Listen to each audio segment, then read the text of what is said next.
Continue అవ్వండి అమ్మా, తొందరగా అయిపోతుంది. శ్రీ మహాగణపతే నమః. శ్రీ గురుభ్యో నమః. శ్రీమాత్రే నమః. అధ పంచదశోధ్యాయః పురుషోత్తమ ప్రాప్తి యోగః.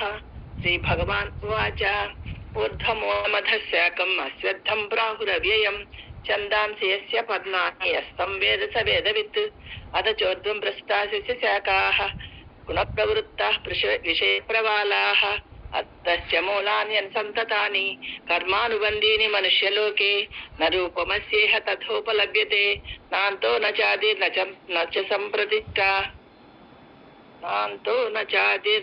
సంప్రతిష్ఠా అశ్వత్థమేనం సువిరూఢమూలం అసంగశస్త్రేణ దృఢేన చిత్వా తతః పదం తర్పిరి మార్గితవ్యం యస్మిన్ గతాన నివర్తంతి భూయః తమేవ చాద్యం పురుషం ప్రపద్యే యతిః ప్రవృత్తం ప్రసృతా పురాణి నిర్మాణమోహాజత సంగదోషాః అధ్యాత్మనిత్యా వినివృత్తికామాః ద్వంద్వైర్విముక్తా సుఖదుఃఖసంజ్ఞైః గచ్చన్త్యమూఢా పదమవ్యయం తత్ న తద్భాసయతే సూర్యం న శశాంకో న పావకః యద్గత్వా న నివర్తంతే తద్ధామ పరమం మమ మమైవాంశో జీవలోకే జీవభూతః సనాతనః మనసస్థానింద్రియాణి ప్రకృతిస్థాని కర్షతి శరీరం యదవాప్నోతి ఇచ్ఛావృత్యామతీశ్వరः విహితైతాని సంయాతి వాయుర్గంధాని వాసయేయాత్ స్తోత్రం చక్షుస్పర్శనం చ రసనఖానమేవ చ అధిష్ఠాయ మనశ్చాయ విషయానుపసివతే ఉత్క్రామంతం స్థితం వాపి భుంజానం వా గుణాన్వితం విమూఢానానుపశ్యంతి పశ్యంతి జ్ఞానచక్షుషః యతంతో యోగినశ్చైనం పశ్యంత్యాత్మన్యవస్థితం యతంతో ప్రకృత్యాత్మానం నానః నైవం పశ్యంతి చేతసః యదాదిత్యగతస్తేజః జగద్భాసయతే కిలం యచ్ఛంద్రమసి యచ్ఛాది మామకం రామావిశ్య చ భూతాని ధారయామ్యహ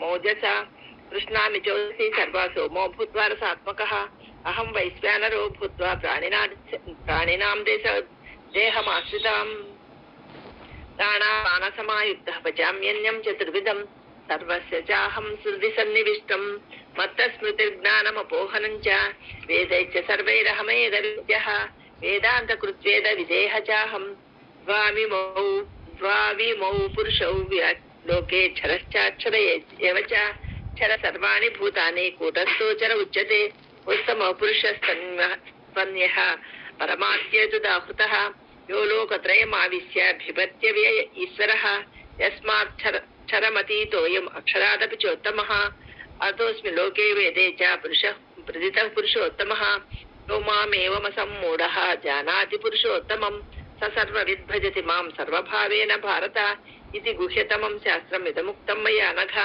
ఏతద్బుద్ధ్వా బుద్ధిమాన్ స్యాత్ కృతకృత్యస్య భారతః. ఓం తత్సత్. శ్రీ శ్రీమద్భగవద్గీతాసు ఉపనిషత్సు బ్రహ్మ విద్యాయాం యోగశాస్త్రే శ్రీకృష్ణార్జున సంవాదే పురుషోత్తమ ప్రాప్తి యోగో నామ పంచదశోధ్యాయః.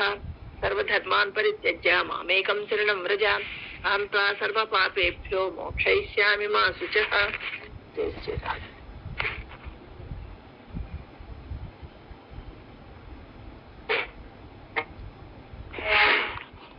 జయ శ్రీరామ్. నర్మదా స్తోత్రం.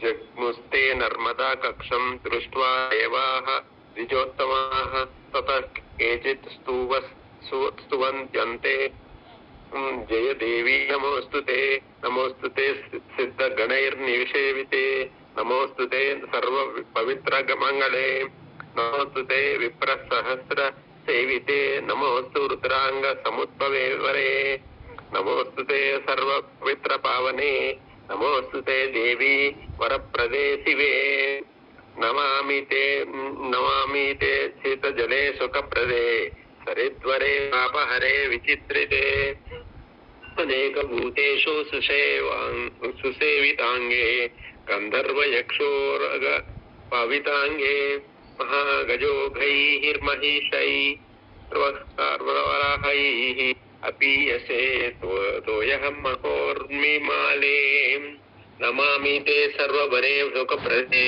विमोचयास्मान् अगपासस्मद्धान् भ्रमन्ति तावन्नरकेषु मर्त्या यावत्तवाम्भो नहि संश्रयन्ति सृष्टं करैश्चन्द्रमसो प्रवेश्चेत्तदेवी తద్యాత్ పరమం పదం తు అనేక సంసార భయార్జితానాం పాపైరనేకై రవి ఏష్టితానాం కతిస్త్వం అంబోజ సమానవక్త్రై వందై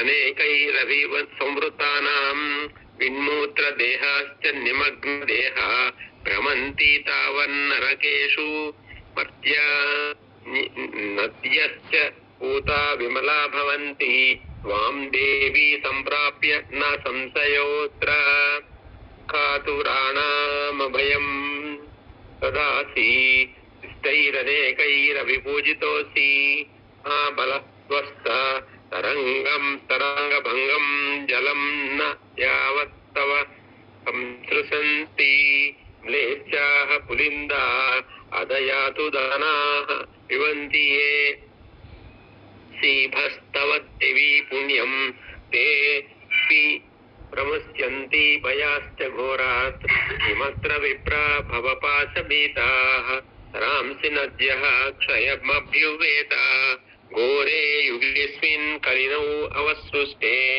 त्वं भ्राजसे देवी जलौघ पूर्णादिवीव नक्षत्रपदे च गङ्गा तव प्रसादाद्वरदे विशिष्टे कालं यदेमं परिपालयित्वा यास्याम मोक्षं तव सुप्रसादात् वयं यथा त्वं कुरु नः प्रसादं त्वामाश्रितौ ये शरणं गताश्च कतिस्त्वमम्बेव विदेव पुत्रान् त्वत्पालिता यावदिमं सुघोरं कालं त्वनावृत्ति हतं क्षिपामः. జై శ్రీరామ్. జై శ్రీరామ్ అండి. లక్ష్మీ పార్వతి గారు, అనురాధ గారు పితృదేవత స్తోత్రం చేస్తారమ్మా. మీకే పెట్టాను.